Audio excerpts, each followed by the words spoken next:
Students, তোমরা যারা 6 সেমে পড়ছো এবং তোমাদের মধ্যে যাদের জেনারেল সাবজেক্ট হিসেবে ফিলোসফি রয়েছে, তো তোমাদের যে এসএসসি পোর্শনটা রয়েছে এসএসসি B2 ভ্যালু এডুকেশন, তো সেই পোর্শন থেকে আমি সামনে যে তোমাদের পরীক্ষা তার জন্য কিছু ইম্পর্টেন্ট কোশ্চেন দিচ্ছি। 15 মার্কসের কোশ্চেনগুলি দেখো। নাম্বার 1, শান্তি শিক্ষার অর্থ ও বৈশিষ্ট্য আলোচনা করো। নাম্বার 2, শান্তি শিক্ষার বিভিন্ন প্রকারগুলি সম্পর্কে আলোচনা করো। 3, মূল্যবোধ শিক্ষার অর্থ কী, এই শিক্ষার বৈশিষ্ট্যগুলি কী কী তা আলোচনা করো। নাম্বার 4, মূল্যবোধ শিক্ষার বিভিন্ন প্রকারগুলি কী কী উদাহরণসহ ব্যাখ্যা করো। 5, মূল্যবোধের আত্মীকরণে পিতামাতার ভূমিকা আলোচনা করো। 6, মূল্যবোধের সংকট বলতে কী বোঝো, এর 4টি কারণের উল্লেখ করো। নাম্বার 7, মূল্যবোধ শিক্ষা বলতে কী বোঝো, বিশদে আলোচনা করো। নাম্বার 8, দর্শনকে কি মূল্যবোধের উৎসরূপে স্বীকার করা যায়, উত্তরের সপক্ষে যুক্তি দাও। মূল্যবোধ শিক্ষার দ্বারা সমাজে কি সত্যিই কোনো পরিবর্তন আনা সম্ভব, আলোচনা করো। নাম্বার 9, মূল্যবোধের শিক্ষা কি ব্যক্তির মূল্যবোধ বিকাশের সহায়ক, তোমার মতের সপক্ষে যুক্তি দাও। মূল্যবোধ শিক্ষা মানবাধিকার প্রতিষ্ঠায় সক্ষম কিনা, আলোচনা করো। নাম্বার 10, পৃথিবীতে শান্তি প্রতিষ্ঠার পথে বাধাস্বরূপ যে কোনো দুটি বিষয়ের উল্লেখ করো এবং ব্যাখ্যা করো যে কিভাবে মূল্যবোধ শিক্ষা ও শান্তি শিক্ষা সেই বাধাগুলি দূর করে সুস্থ সামাজিক পরিবেশ গঠন করতে পারে। এখানে একটা কথা বলে দিচ্ছি, নাম্বার 10-এ বলেছে যে কোনো দুটি বিষয়। এখানে প্রতিটি বিষয় দেখে রাখা ভালো, কারণ বিষয়টা যদি মেনশন করে দেয় তোমাদের প্রবলেমে পড়তে হবে। আরেকটা কোশ্চেন আছে, যেমন এখানে নাম্বার 6-এ রয়েছে মূল্যবোধের সংকট বলতে কী বোঝো, এর 4টি কারণ। এখানেও তোমাদের সবকটা কারণই দেখে রাখা ভালো।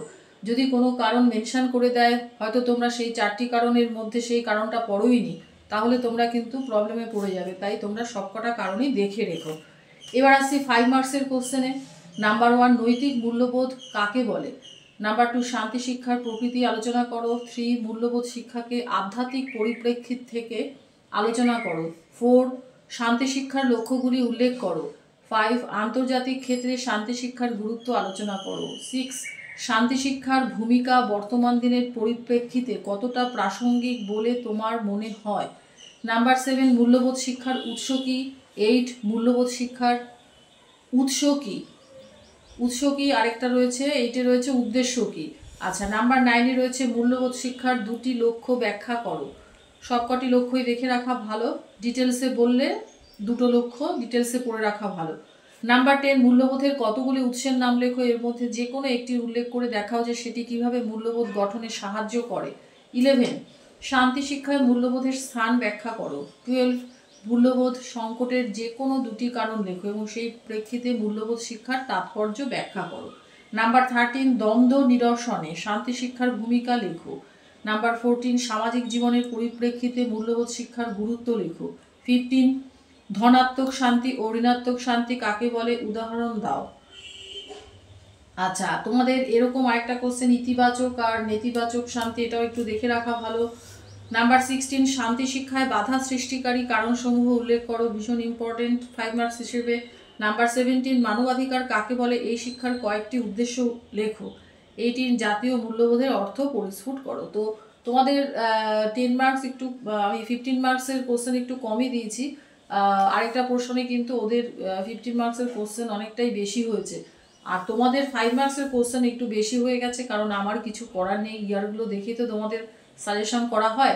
এবার বিভিন্ন ইয়ারে যদি কোশ্চেন নানান রকমভাবে দেয়, 5 মার্কসেরগুলি কিন্তু একটু ঘুরিয়ে দেওয়া হয় প্রতি বছরই ভ্যালু এডুকেশনে।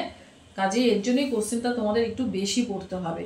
যদি তোমরা বেশি পড়তে পারো তাহলে তোমরা আশা করি এখান থেকে কমন পেয়ে যাবে। তোমরা ভাবেও না যে অনেক কোশ্চেন দিয়েছি, এত কোশ্চেন কি পড়া সম্ভব, কিন্তু আমার কিছু করার নেই।